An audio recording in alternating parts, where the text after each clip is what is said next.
Hoy vamos a estar en esta frontera entre México y Estados Unidos con testigos directos de lo que está ocurriendo. Se cuentan por miles las personas que se han ido apostando a lo largo de la frontera de México con Estados Unidos para tratar de traspasarla, justo el día que termina el llamado Título 42, la norma que con la excusa del COVID permitía la expulsión en pandemia de los inmigrantes irregulares del país.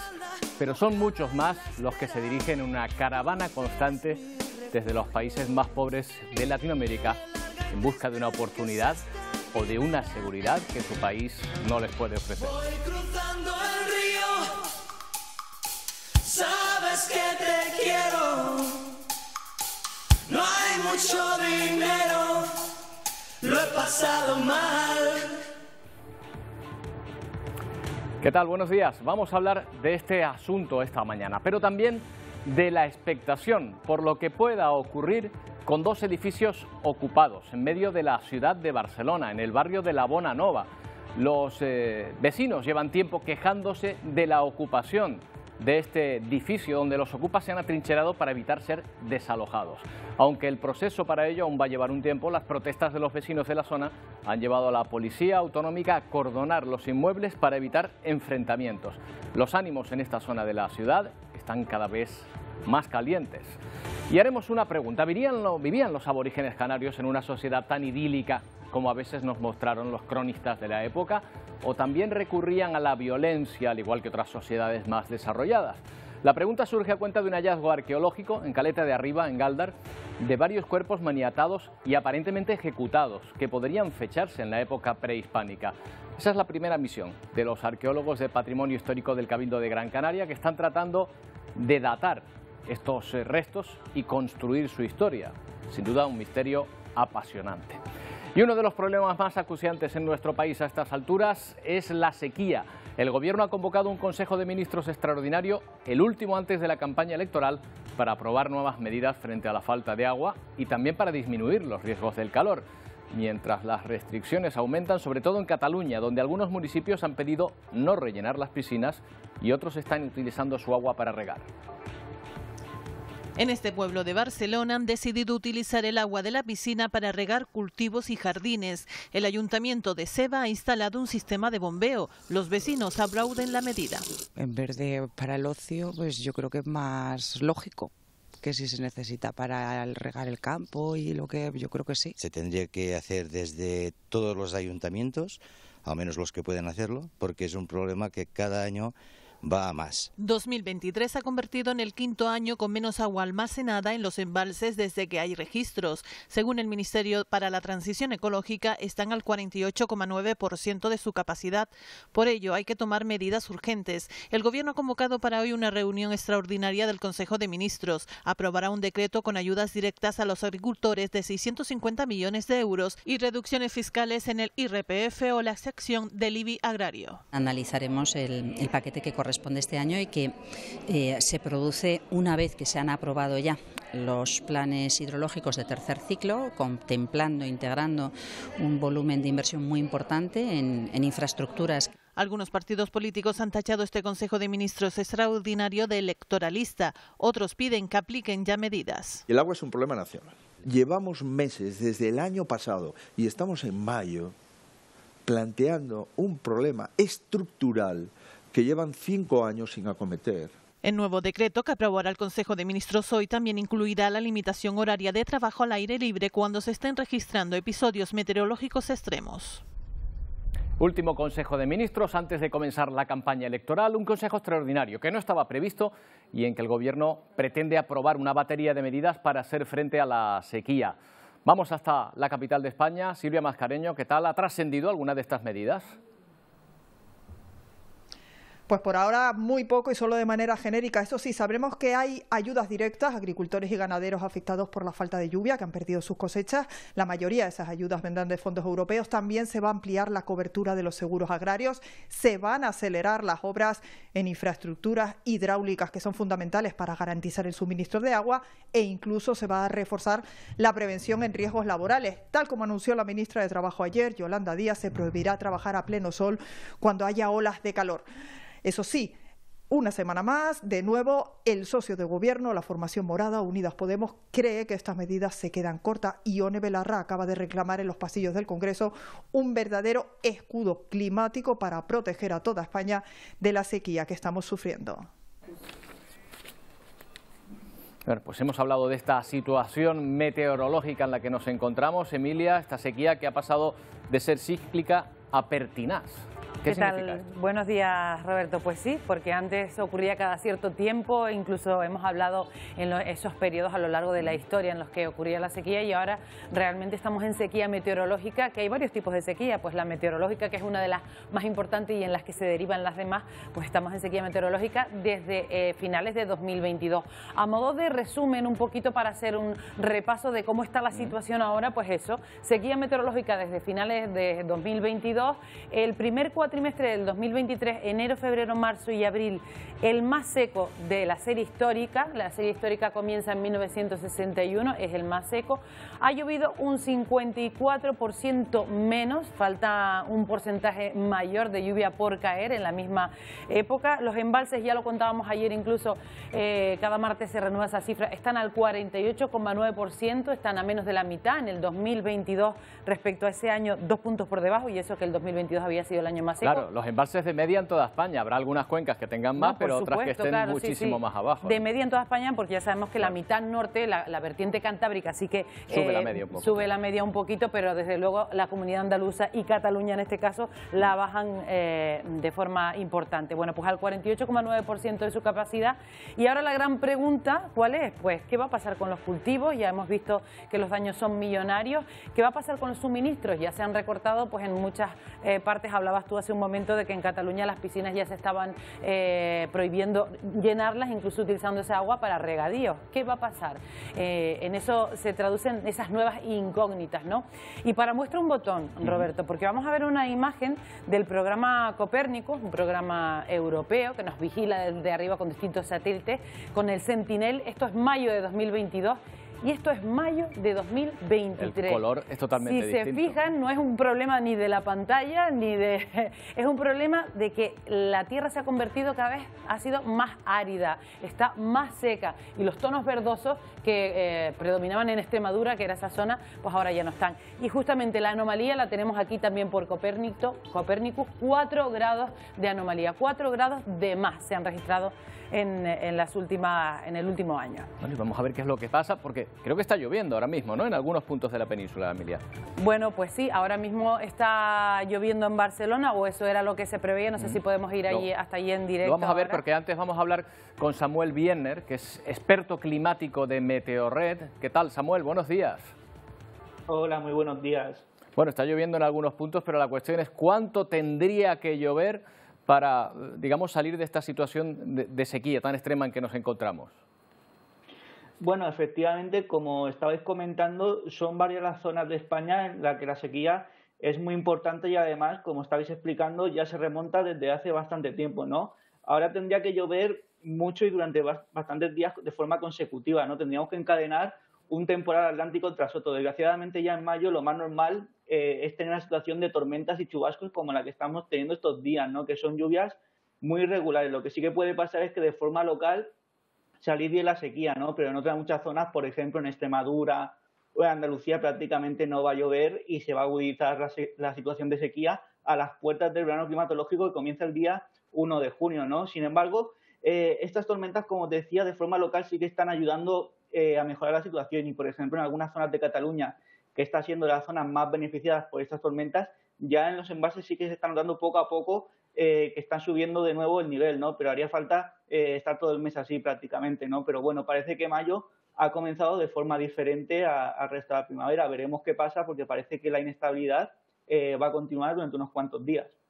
Bueno, por lo menos en esta última semana, Samuel, vamos a tener cierto optimismo para los datos de los embalses de la próxima semana, pero la atmósfera, que se comporta como un fluido, ¿qué es lo que ha cambiado para que la circulación ahora sea distinta, o en estos 2 últimos años sea distinta, y ya no nos visiten esas borrascas atlánticas que de una forma serena nos dejaban precipitaciones y sean de forma tan extrema las tormentas que nos llegan o los fenómenos meteorológicos adversos que nos llegan? Pues esa es una pregunta muy interesante, Emilia, porque en general la situación que estamos viviendo en los últimos años va en la línea con lo que nos decían los modelos climáticos, ¿no? La circulación atmosférica ha cambiado y lo que está pasando es que la corriente en chorro, que digamos que es el actor, el que determina la situación que tenemos en el tiempo en superficie en España, su circulación ha cambiado, ¿no? Antes lo más normal era tener una circulación de este a este que transportaba borrascas atlánticas hacia la península y también hacia las proximidades de Canarias, ¿no? Sin embargo, en los últimos años se está viendo que traza más meandros y eso se traduce en masas de aire más enérgicas que se traducen también, a su vez, en entradas de aire cálido más potentes y también más descuelgues de aire frío, ¿no? Hay que ver en los últimos años que los principales episodios de lluvia, tanto en la península como en los archipiélagos, precisamente tiene su origen en gotas frías o en danas como consecuencia de estos descuelgues que comentaba, ¿no? Y claro, cuando tenemos esta situación, frente a las lluvias más generales y digamos, moderadas y regulares de las situaciones atlánticas, con las gotas frías o danas, lo que se produce es un aumento de la irregularidad de las precipitaciones, claro, y que además se está observando que están cayendo más espaciadas y más intensas, ¿no? Lo que agrava el problema de la erosión. Digamos que la influencia del Mediterráneo se está extendiendo a gran parte del país, ¿no? Y en general, si se cumplen las previsiones, en los próximos años, pues esta situación se mantendrá, ¿no? Por tanto, tendremos que adaptarnos a esta situación en un escenario en el que se prevé lluvias más irregulares, más intensas y, sin embargo, a nivel general no llueve más o menos que antes. De hecho, en algunas zonas de España llueve más, como por ejemplo en la vertiente mediterránea. Pero es verdad que sí que está cambiando, evidentemente, la manera de llover y eso va a tener bastante impacto en algunos sectores, como por ejemplo la agricultura. Claro, o sea, claro, porque la pertinaz sequía, cuando Franco inauguraba pantanos por doquier, se hablaba constantemente de la pertinaz sequía, o sea, que esta es una circunstancia cíclica en nuestro país. Algo está cambiando para hacer que esta situación se quede más tiempo, quizá, entre nosotros, ¿no?, de sequía. Así es, Roberto. En el ámbito mediterráneo, las sequías han seguido un comportamiento cíclico, ¿no? Siempre en España se han alternado sequías e inundaciones. Lo que estamos viendo en los últimos años es que estos cambios son cada vez más bruscos, ¿no? En general, las sequías que se están viendo en los últimos años son más cortas, pero también más intensas, ¿no? Y un buen ejemplo de ello son los últimos meses. La península ibérica pues no desconoce, y Canarias tampoco, no desconocen sequías de larga duración, de varios años, ¿no? Sin embargo, en los últimos años lo que se está viendo es que estas sequías se están produciendo de forma muy brusca y además en las épocas que tradicionalmente son más lluviosas, ¿no? Y si a ello le sumamos precisamente que cuando llegan las precipitaciones son más intensas y más espaciadas, por ejemplo, eso el campo sufre muchísimo, ¿no? Porque claro, la vegetación sufre un importante estrés hídrico y además también con estas lluvias tan intensas se agrava el problema de la erosión, ¿no? Por eso la aridez está avanzando rápidamente en España, claro, en las últimas décadas, ¿no? Que no se trata de que caiga mucha agua, sino que caiga en su punto necesario y no toda a la vez también, Samuel, por lo que estamos viendo. Samuel, muchas gracias por habernos atendido. Buenos días. Muchas gracias a vosotros. Bueno, Emilia, que estábamos hablando que está empezando a llover, hay algunos puntos donde se ve lluvia ya, que pues es la un verdad que sí, ya lo decía Samuel, por ejemplo, en Barcelona, y vemos una imagen en directo a esta hora, una zona que está tan aquejada por esa sequía, y decía Samuel, no se trata de que caiga muchísima agua, sino simplemente que no caiga de una forma torrencial para que esa erosión no se produzca y para que esos embalses se puedan ir llenando poquito a poco. Vamos a ver si los datos son un poquito más positivos de cara a la semana que viene. Venga, luego los vemos. Emilia, dentro de un momento. Antes, a ese Consejo de Ministros del que Pedro Sánchez se va directo a Estados Unidos porque mañana le recibe allí el presidente de aquel país, Joe Biden. Como antesala de ese encuentro, el secretario de Estado de aquel país, Anthony Blinken, se ha reunido con el ministro de Exteriores, José Luis Álvarez. Ahí los ven ambos expresando su voluntad para resolver un asunto específico, ya antiguo, el de las tierras contaminadas de Palomares.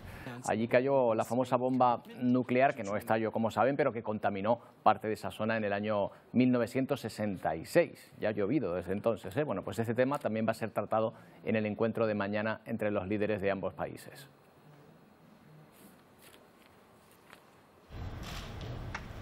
Ucrania asegura haber derrotado una brigada rusa en la asediada Bakhmut. Un alto mando del ejército ucraniano Afirma Ilovén que las unidades rusas en algunos lugares de la ciudad han tenido que retroceder hasta 2 kilómetros tras los contraataques de sus tropas. El Kremlin, sin reconocerlo explícitamente, sí que reconoce que la campaña militar rusa está siendo muy difícil, admite que está lejos de haber conseguido sus objetivos en Bakhmut. Zelensky, por su parte, ha anunciado que Ucrania necesita más tiempo para iniciar la contraofensiva, aunque trata de rebajar las expectativas de lo que se pueda avanzar con ella.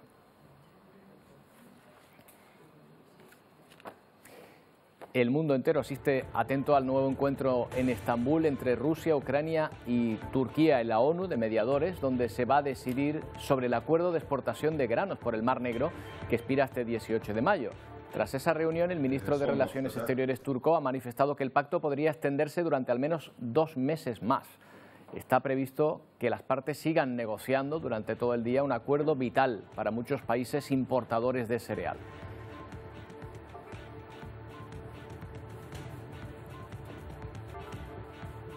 En Oriente Medio siguen los bombardeos entre Israel y los palestinos. Los nuevos ataques sobre Gaza han dejado 3 nuevos fallecidos. Según Israel, miembros de la yihad islámica, pero los palestinos argumentan que también están muriendo civiles en estos ataques. En total contabilizan 25 personas y otras 15 personas heridas. En las últimas horas, desde Gaza, también se ha disparado hacia Israel. Las sirenas han sonado incluso en Tel Aviv.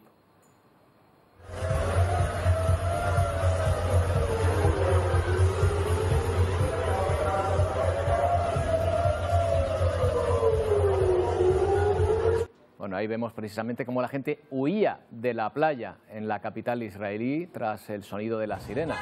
El ejército pide a los civiles seguir las instrucciones de emergencia, que se protejan en refugios antiaéreos. Cayeron sobre Israel en estas últimas jornadas 270 cohetes, sobre todo en el sur y en el centro del país.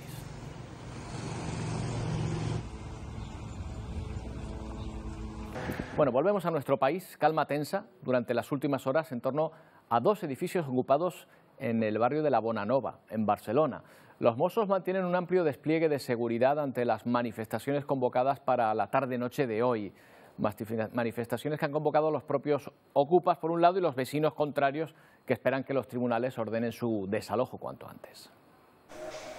Los Mossos mantienen en la zona un amplio despliegue de seguridad. La plaza de la Bonanova está prácticamente blindada para evitar los enfrentamientos. Hay presencia fija, uniformada y también de paisanos en la zona para prevenir la comisión de cualquier delito o por si este se produce poder y actuar de inmediato. La empresa de desocupación ha renunciado a desalojar hoy a los ocupas como estaba previsto, mientras expectación entre los vecinos. Me da mucha pena esta pobre gente, pero tampoco es para que ocupen lo que no es suyo, ¿no? La inseguridad un poco incierta, pero sí leí que los ves bastante por ahí saliendo, haciendo cosas raras. Los 2 edificios, el Cubo y la Ruina, están ocupados desde 2016 y 2019. Una vergüenza que los políticos hayan tardado 15 años en organizar esto. Eso no estoy de acuerdo. Entonces se han puesto muy agresivos, han roto cantidad de escaparates y eso no se puede admitir. Están hartos de esta situación, reconocen que la convivencia ya está muy deteriorada. Ahora mismo es bastante inseguro, entonces siempre tengo que dar mucha vuelta porque intento evitar pasar por estas calles. Para esta noche hay 2 manifestaciones convocadas, una en la que está previsto que participe la empresa de desalojos junto a los vecinos y otra de los propios ocupas. Los sindicatos Comisiones Obreras y SESIF han convocado huelgas en forma de paros parciales los viernes del mes de mayo en todos los centros de la Seguridad Social para denunciar el deterioro de este servicio. Ayer finalmente no hubo acuerdo tampoco entre jueces, fiscales y gobierno y volverán a reunirse el próximo martes 16 de mayo, la fecha que habían fijado para iniciar una huelga indefinida. La negociación, la mesa técnica de adecuación de las retribuciones llegará a buen puerto. Eso es la confianza que he tenido desde el primer día y sigo en ella. Hay que mejorar términos de la negociación y que hay que poner sobre la mesa determinadas problemáticas que debieran de ser rectificadas. La posición del Gobierno en estos momentos es favorable para tratar de evitar una situación de crisis todavía más grave. Estos son los funcionarios de justicia, que por su parte continúan reclamando también la mejora de sus condiciones laborales. Dicen que el Ejecutivo aún no ha puesto sobre la mesa una propuesta económica sobre la que empezar a negociar y anuncian la huelga indefinida a partir del 22 de mayo. Los sindicatos dan un plazo de 10 días a los ministerios de Justicia y Hacienda para evitar, dicen, el colapso total de la Administración de Justicia.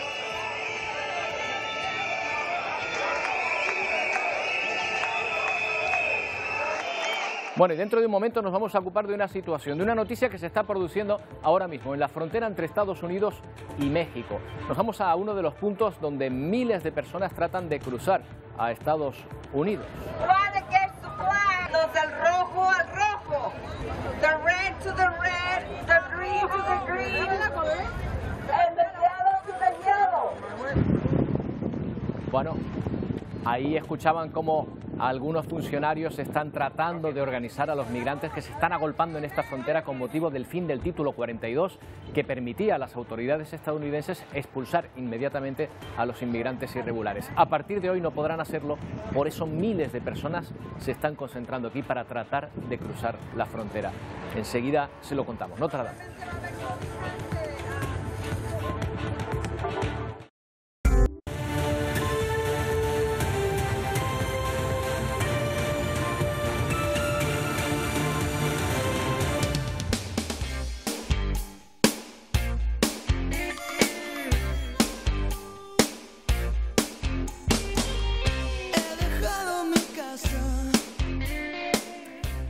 Es la situación que está hoy siendo noticia en la frontera entre Estados Unidos y México, la concentración de miles de personas que tratan de cruzar hoy, precisamente cuando termina el llamado Título 42, la norma que permite al gobierno estadounidense expulsar inmediatamente a los inmigrantes irregulares. Estamos hablando de una frontera larguísima. En alguna ocasión se lo hemos contado, pero vamos a recordar qué tamaño tiene la frontera de Estados Unidos con México. Son más de 3.000 kilómetros. Se explica mejor esa distancia, no solo viéndolo aquí, sino comparándolo. ¿Qué son 3.000 kilómetros? Si lo trasladamos, por ejemplo, a Europa, pues miren, es la distancia que hay entre Lisboa y el mar Báltico, entre Lisboa y Riga, en Letonia, nada menos. O sea, lo que cruza prácticamente toda Europa. Esa es la línea divisoria donde se concentran muchas personas en esos miles de kilómetros de frontera. Parte de ella es el estado de Texas, donde su gobernador ha desplegado un grupo de soldados para frenar esa esperada avalancha de migrantes. 10.000 militares de la Guardia Nacional, además de otras fuerzas de seguridad, están custodiando la zona. Laura Sepúlveda nos amplía esta información desde Texas. Además de enviar cerca de 10.000 agentes de la Guardia Nacional, el gobernador de Texas activa ahora una nueva fuerza fronteriza táctica, lo que se traduce en más presencia militar.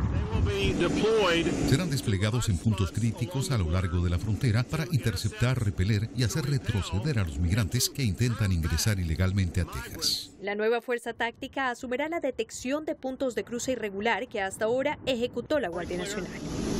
Hay 29 lugares que puedes cruzar para ingresar legalmente a los Estados Unidos y allí es donde cruzarán. Organizaciones proinmigrantes califican este como un movimiento político que se aleja de las prioridades. Hemos estado insistiendo como organización que la crisis no está realmente aquí en la frontera. La crisis es en realidad el sistema de inmigración. Lo que hemos visto es más y más dinero y recursos para muros fronterizos, tecnología de vigilancia, dirigibles, pero aún falta infraestructura. La gente vive en la pobreza. Estas son algunas de las comunidades con menos recursos en todo el estado y, francamente, a lo largo de la nación. Laura Sepúlveda, Voz de América, Texas.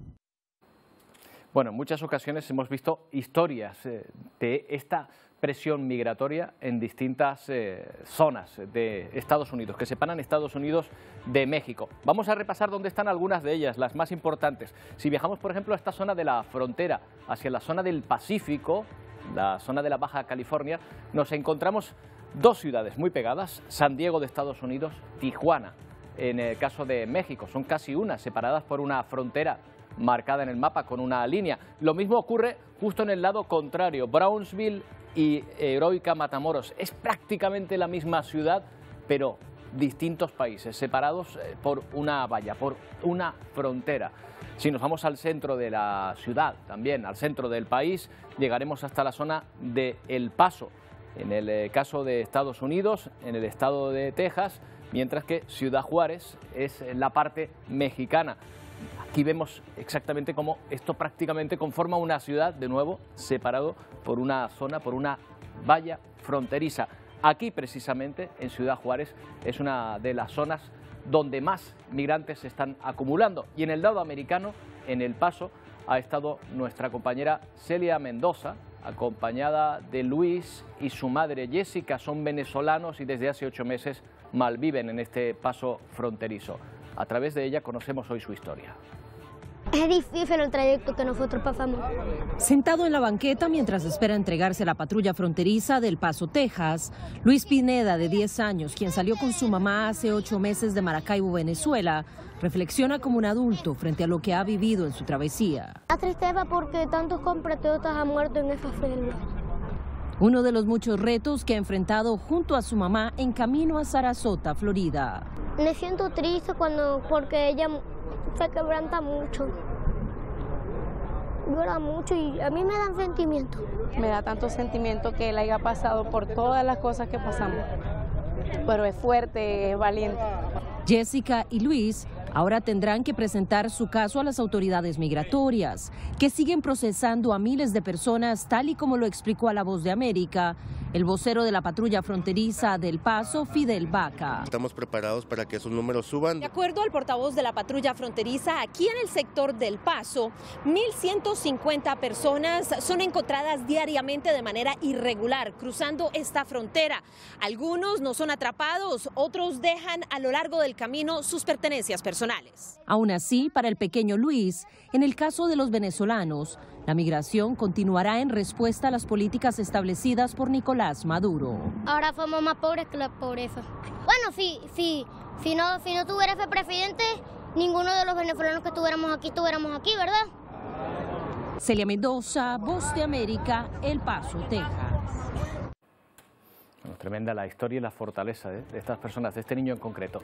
Pues Celia Mendoza, de nuestro canal aliado La Voz de América, se encuentra precisamente en El Paso y ha sido testigo de la situación en esta zona de la frontera durante los últimos días. Vamos a saludarla. Hola Celia, ¿qué tal? Buenos días. Muy buenos días, Roberto.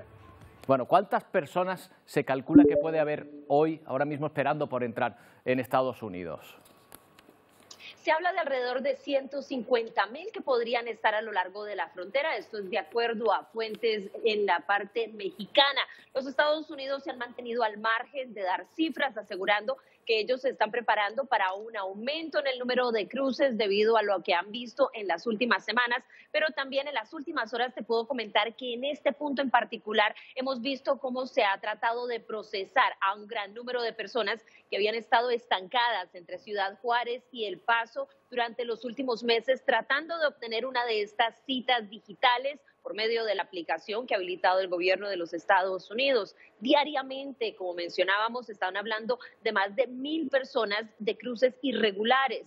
De acuerdo, de hecho, al jefe de este sector, desde que empezó el año fiscal, y esto es octubre del 2022, más de 1.300.000 personas han sido detenidas por la patrulla fronteriza y alrededor de 530.000 se han escapado. Estas son las cifras que por lo menos se manejan hasta ahora.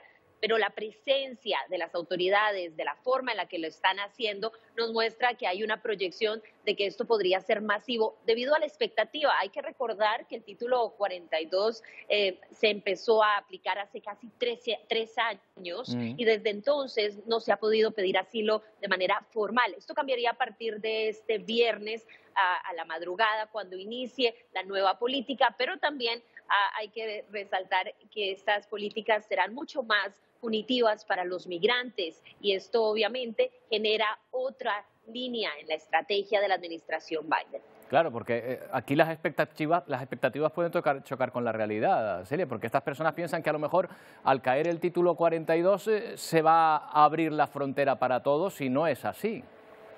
Definitivamente que no, y hay que enfatizar que el título 8, que es la medida o la ley, el artículo dentro de la ley de migración que ha existido por años, es el que se aplicaría de ahora en adelante de una forma más seria. De hecho, el día de ayer aquí en El Paso fuimos testigos de 2 vuelos de deportación con 135 personas cada uno. Uno fue a Honduras, el otro a Guatemala, y esto se espera que aumente. Se ha aumentado la capacidad en un 70%, y la información indicaba que estas personas fueron enviadas a sus países o regresadas bajo el título 8, lo que significa deportaciones con una penalidad de 5 años, donde no hay beneficio de entrada, y si son reincidentes a la hora de tratar de entrar de manera irregular, podrían tener una carga penal por parte de las autoridades. Bajo el título 42 solamente eran expulsados, no había caso, y esto lo que vimos durante estos últimos 3 años fue una puerta rotativa en la que entraban y salían sin que se abriera un caso. Pero ahora las consecuencias son más serias también si la persona quiere buscar asilo,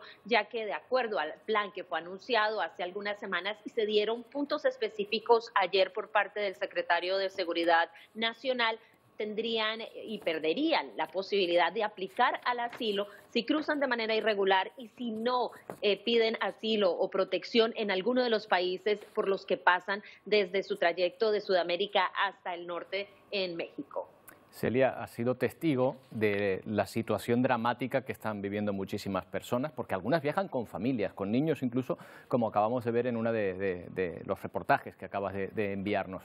Muchos son venezolanos, eso es un dato que estamos destacando aquí, que aquí en Canarias tenemos muchos lazos con Venezuela y nos llama mucho la atención. Y nos preguntamos cómo niños tan pequeños son capaces de soportar un viaje tan duro, porque hay personas que llegan andando desde miles de kilómetros de distancia.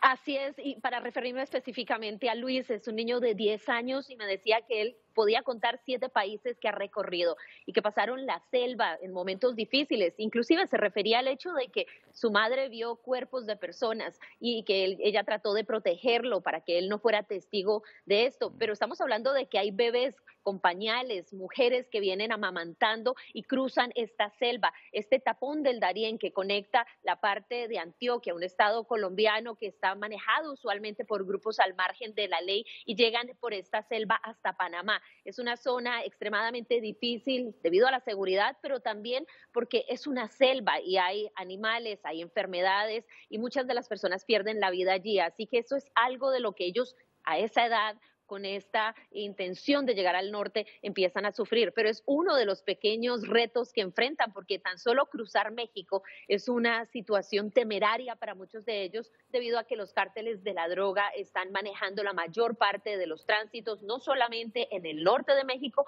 sino también en el sur con Guatemala, donde el gobierno de México en las últimas horas, Roberto, ha enviado militares, fuerza que esté en el terreno como una estrategia para tratar de frenar esa ola de personas que están tratando de movilizarse hacia el norte del país y del continente. Bueno, un camino lleno de obstáculos y de peligros para todas estas personas.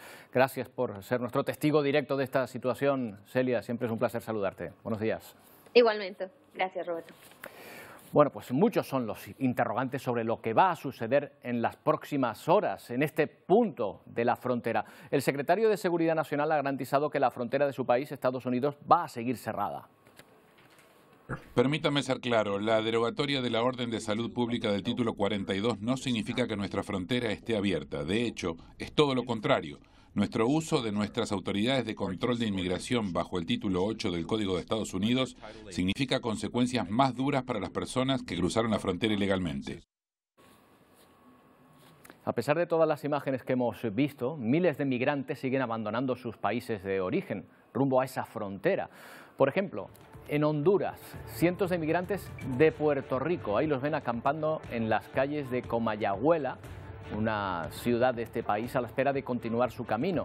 Su situación no es fácil, dicen que sufren xenofobia, malos tratos, robos. Varias ONGs han acudido a su rescate. No solo desde Honduras, en Colombia estamos viendo a cientos de migrantes venezolanos en su mayoría buscando salir del país por la peligrosa selva de Darién, del tapón de Darién, en la frontera con Panamá. Las autoridades señalan que en lo que va de año el flujo migratorio se ha incrementado en un 700% respecto a los 14.000 migrantes que cruzaron este corredor en 2022. 18 personas han sido detenidas por tráfico de seres humanos.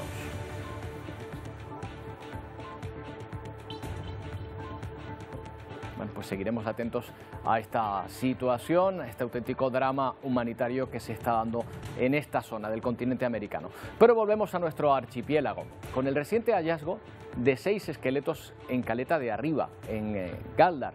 Son esqueletos que podrían ser prehispánicos, algunos están boca abajo, aparentemente maniatados y posiblemente ejecutados, lo que ha abierto una interesante línea de investigación para el Servicio de Patrimonio Histórico del Cabildo de Gran Canaria. Sus científicos estudian si se trata de vestigios de la época prehispánica. Estos arqueólogos limpian, analizan y catalogan cada uno de estos huesos. Corresponden a 6 esqueletos. Los restos humanos fueron hallados en este acantilado de Caleta de Arriba, en el municipio gran canario de Gáldar. Una superficie muy irregular, donde se acomodan los cuerpos de forma forzada y después se les arrojan piedras encima, pero no están enterrados. Eso ya es una práctica funeraria que denota una violencia simbólica muy fuerte. Es lo poco que saben por ahora de estos esqueletos. Ahora tratan de determinar cómo murieron. En algunos casos también había correas o amarres que estaban sujetando pues los brazos, las manos, las piernas. ¿A qué época corresponden? Considerar que puedan ser de otras épocas posteriores a la conquista, porque en estos enterramientos no encontramos ni un solo objeto, ni un solo material que nos pueda estar contextualizando la época en que se produce este hecho. ¿O a qué se dedicaban? Más del 50% de este grupo realizaba la misma actividad. Podemos decir que trabajaban en lo mismo, puesto que muchos años de su vida la dedicaron a hacer una actividad física que implicaba un movimiento importante de la extremidad superior. Lo que sí han podido constatar por el momento son los evidentes signos de violencia que presentan. Se trataría de un golpe tan contundente en el cráneo que lo fractura en múltiples pedazos. Muchas respuestas llegarán tras el análisis del carbono 14 de los restos que se procesan actualmente en unos laboratorios de Seattle en Estados Unidos. Verónica Alberto Barroso, acaban de escuchar, especialista en bioantropología, trabaja como arqueóloga en Tibisena, Arqueología y Patrimonio. ¿Qué tal, Verónica? Buenos días. Hola, buenos días, Roberto. Bueno, un descubrimiento apasionante, ¿verdad? Por el misterio que representa, ir tratando de desentrañar cada una de estas piezas que todavía están ocultas. ¿Han podido datar de alguna manera? Ya sabemos que están haciéndole la prueba del carbono 14, pero ¿han podido datar aproximadamente, por lo menos, de cuándo son esos esqueletos? Mira, en este caso, por lo que ya se comentaba de que no tienen asociado ningún tipo de evidencia de objeto, de material que permita una contextualización, estamos que no sabemos dónde situarlo, porque la verdad que el enterramiento, el depósito funerario es tan sumamente anómalo que sea de la época que sea va a resultar un enterramiento atípico ya de por sí. Entonces, nosotros iniciamos el trabajo, la intervención arqueológica, pensando que se trataba de un enterramiento aborigen, porque en la zona hay otros depósitos que nos llevan a ese periodo, a esos lugares donde estas personas realizaban sus actividades cotidianas, las primeras poblaciones de la isla. Pero realmente a medida que fuimos avanzando en la excavación y vimos esa situación tan irregular en la disposición de los cuerpos, boca abajo, uno sobre otro, que no se entierran realmente, sino que se les arrojan piedras para ocultarlo, que todos son hombres, hay seis individuos varones, hombres más o menos todos en el mismo rango de edad, entre los 20 y los 35.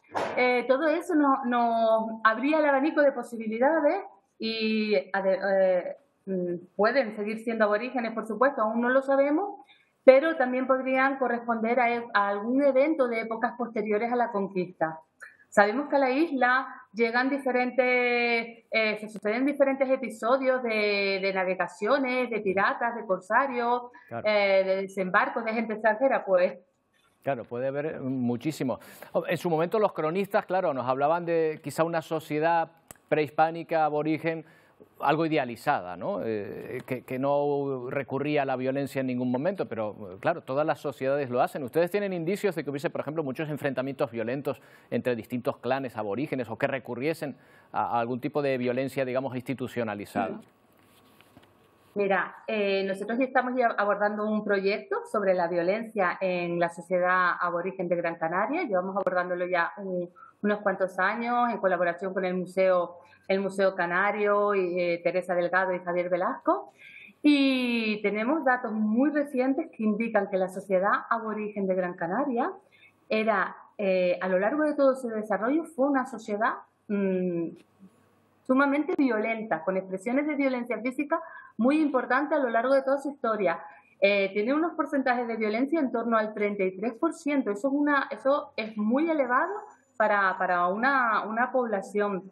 Y bueno, y luego también conocemos que hay momentos, luego, determinados puntos de inflexión, determinados momentos donde esa violencia se acrecienta, se hace más importante y se convierte, pasa de ser una violencia más generalizada a unos episodios intensos de violencia letal en determinados periodos. Por tanto, estos enterramientos donde hay tanta violencia física y donde hay violencia simbólica también en la forma de abandonar los cuerpos, podrían ser de época aborigen, pero desde luego nos estarían hablando de unos acontecimientos sumamente críticos, un periodo de tensiones importantes. Qué interesante. ¿Cuándo podremos saber aproximadamente la datación? Creo que están en Estados Unidos ahora mismo analizándolo. ¿Estos resultados cuánto tardan más o menos en llegar? Pues mira, esperamos tenerlos en el plazo de unos 15 o 20 días, ya tener los resultados. Bueno, pues porque toda la explicación va a terminar girando en torno al momento de la muerte de estas personas, que nos va a permitir conocer exactamente ya de forma definitiva quiénes son. Y luego, pues a lo mejor también los análisis de ADN que pueden complementar también en función de si creemos que son aborígenes o si realmente pueden ser poblaciones que llegan de fuera después de la conquista. Bueno, pues estaremos atentos para que nos sigas contando esta historia que ya decía yo al principio, resulta apasionante por los misterios que aún no han sido desvelados. Verónica, muchas gracias por atendernos. Buenos días. Buenos días, gracias a ustedes. Bueno, vamos con otros asuntos. Antes saludamos a nuestros compañeros de Ponte al Día para ver qué nos espera en esta mañana dentro de un momento. Wendy, Pedro, ¿qué tal? Hola Roberto, ¿qué tal? Muy buenos días. Pues hoy vamos a hablar de cirugías plásticas. Según los últimos datos, la edad media de acceso a este tipo de intervenciones se ha reducido considerablemente, pasando de los 35 años de edad a los 20 años. Y un gran porcentaje de este tipo de intervenciones por cirugía plástica se debe a la influencia de las redes sociales en los más jóvenes. Hoy vamos a hablar de quién y cuáles son esas cirugías más demandadas. En otro orden de asuntos, vamos a hablar del sector de la hostelería, que está viviendo una situación de cierta incertidumbre y dispar también, porque echan el cierre aquellas cafeterías de toda la vida, las de confianza, y se están produciendo cierres de forma progresiva, pero es que al mismo tiempo cada día abren más restaurantes. Vamos a hablar de ello y vamos a preguntarnos también por qué están cerrando todas estas cafeterías, pero abordaremos más asuntos. Sí, porque también veremos, analizaremos y desgranaremos la que es sin duda la polémica de la semana en Canarias, ese ataque directo e insultante del sacristán de Valleguerra en la isla de Tenerife contra el grupo de humor Abu Bucaca por incluir en su espectáculo a dos personajes, en este caso a la Virgen de Candelaria y a la Virgen del Pino, enfrentándose a un combate de boxeo. Sepan ustedes ya que el obispado se ha desmarcado de esas declaraciones del sacristán. Lo vamos a ver con detalle porque desde luego ha causado bastante revuelo. También prestaremos atención a una imagen deplorable que se tuvo que ver en el centro de Santa Cruz de Tenerife, un ataque racista en una cafetería de la capital chicharrera. Una clienta no dudó en comenzar a insultar de forma grave a otra por el mero hecho de llevar un velo islámico. Nosotros hoy aquí vamos a hablar en directo con la propia víctima. Ya ven, programa intenso, cargadito, estos y muchísimos más asuntos a las 12 en Ponte al Día aquí en Televisión Canaria. Hasta ahora. Hasta ahora. Estaremos atentos a las 12, como siempre, compañeros. Bueno, y vamos a hablar de economía y de lo que más está ahora mismo hablándose en este aspecto, del miedo a las hipotecas. Fíjese, un dato sorprendente. En España, hoy la mitad de las compras de vivienda se hacen sin hipoteca, tirando de ahorros. Claro, esto quien los tenga. ¿Por qué pasa esto? Antonio Cárdenas nos lo va a contar porque es que el Euribor ha multiplicado por 200 su valor y en solo un año, ¿eh, Antonio? Sí, un crecimiento enorme, exponencial, más de 200 puntos por... Claro, es que el Euribor en los últimos años incluso había estado en negativo. En abril del año pasado estaba ahí rozando el 0 y ahora se ha disparado al 3 y pico por ciento la media de abril. Mira, vamos a ver el Euribor en los últimos... el Euribor a 12 meses. Hay diferentes tipos de Euribor. Está a un mes, a 6 meses, a 3 meses. El de 12 meses es el que nos atañe a nosotros, aunque no seamos propietarios de los bancos. El Euribor es el precio al que los bancos se prestan dinero, ¿no? Aunque no tengamos un banco, nos atañe porque es el que marca el precio de las hipotecas. Euribor más un factor corrector. Bueno, mira, fíjate, en los últimos 20 años, a principios de este siglo, estaba por encima del 5%. En esta época, plena burbuja inmobiliaria, por ejemplo, en España, se disparó también por encima del 5%, pero ese descenso llegó a que en los años 18, 19, 20 estuviese incluso por debajo del 0% el Euribor, y en 2022, hace justo un año, en abril de ese año, al 0,013%. Claro, si multiplicas eso por 200 y pico, te sale la media de abril, que es el 3,757. Ojo, porque ahora en mayo ya estamos en esa media. El Euribor es un factor que lo tenemos cada día, pero bueno, la media de los días que llevamos en mayo está por encima del 3,8%. Vaya subidón, Antonio. Oye, ¿cómo se traduce en el dinero que nos prestan los bancos? Se traduce de la siguiente forma. Fíjate en este gráfico porque se parece mucho al gráfico que vamos a ver de la evolución de las hipotecas firmadas también en los últimos 20 años. Bueno, algo parecido, ¿no? Fíjate en esta época, en 2005, cómo se firmaban más de 180.000 hipotecas al año. Aquí con el Euribor también, como vimos antes. En lo alto de la burbuja, ¿no? En aquel maná de la construcción. Es correcto. Y se firmaban muchas hipotecas variables. Atento a ese dato porque después lo vamos a ver. Y fíjate cómo esa firma de hipotecas ha ido bajando y se ha ido quedando más o menos establecida, aunque con un ligero crecimiento en los últimos años. Este año ha vuelto a bajar. En febrero, el último dato que da el Instituto Nacional de Estadística, se firmaron casi 47.000 hipotecas, pero eso significa un descenso del 3 y pico por ciento con respecto al mes anterior y un descenso un poco más importante del 4,57% con respecto al mes de febrero de 2022.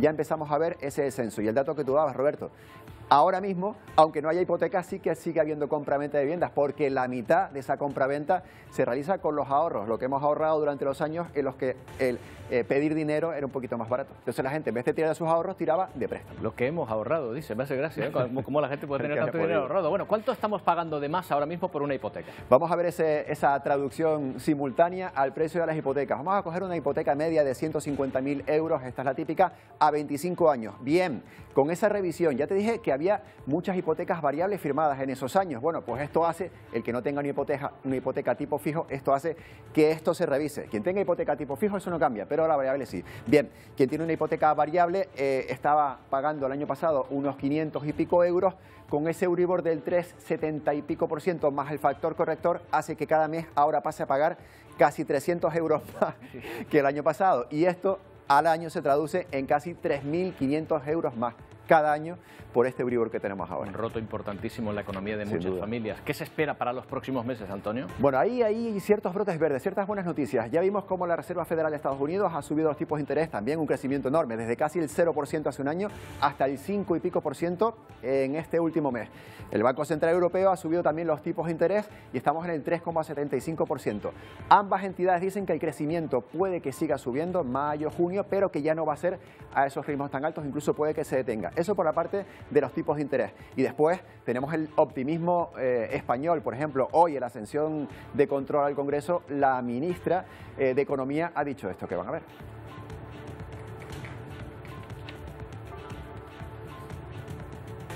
Hemos sabido que en el primer trimestre del año ha crecido a un ritmo del 3,8%, muy por encima de los países de nuestro entorno, y los datos que tenemos del segundo trimestre apuntan a que continuará ese fuerte crecimiento. Además, hemos sabido que los precios se están conteniendo, es más, España tiene uno de los niveles de inflación más bajos de los países de nuestro entorno. Bueno, pues nada, ¿no? Optimismo. No pasa nada.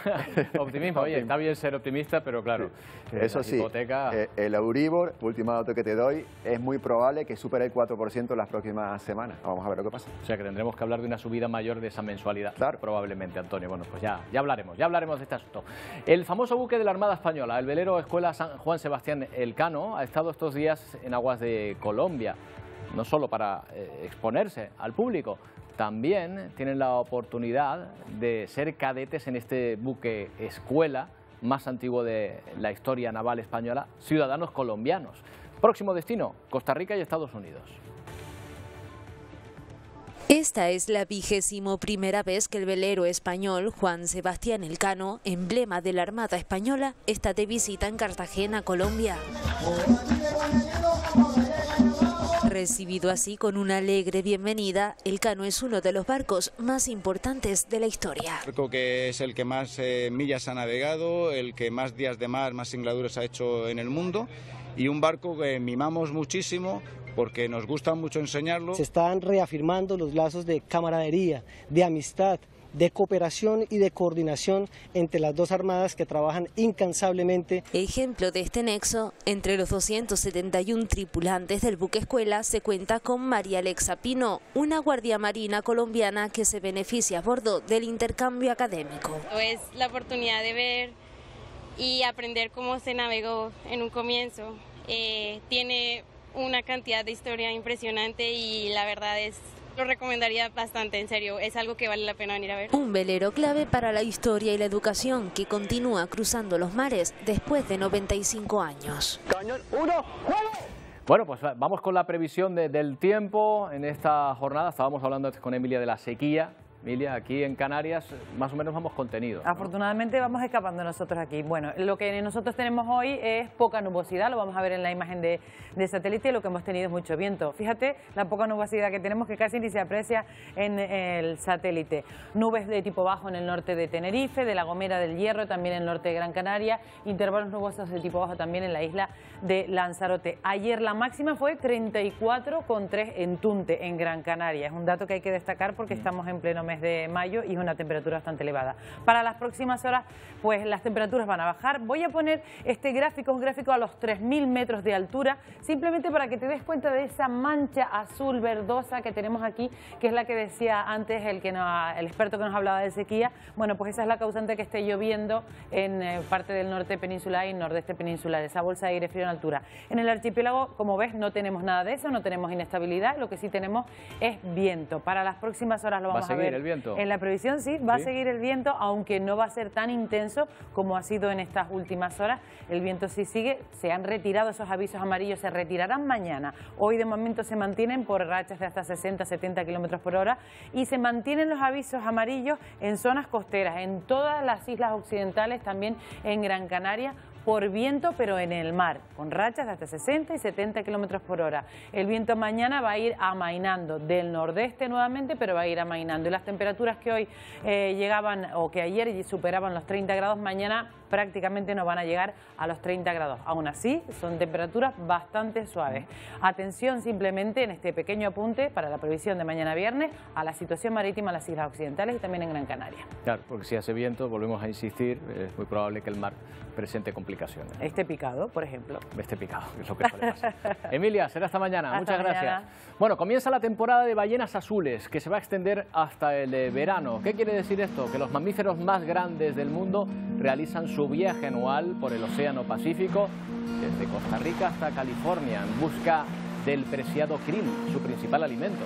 Los barcos de observación de ballenas hacen su agosto, capturan imágenes de varios ejemplares, ya fíjense, en las últimas horas, de un peso enorme. Con estas bellísimas imágenes les dejamos. Ya saben que volvemos mañana a partir de las 11 en una nueva edición de Atlántico Noticias. ¡Feliz día!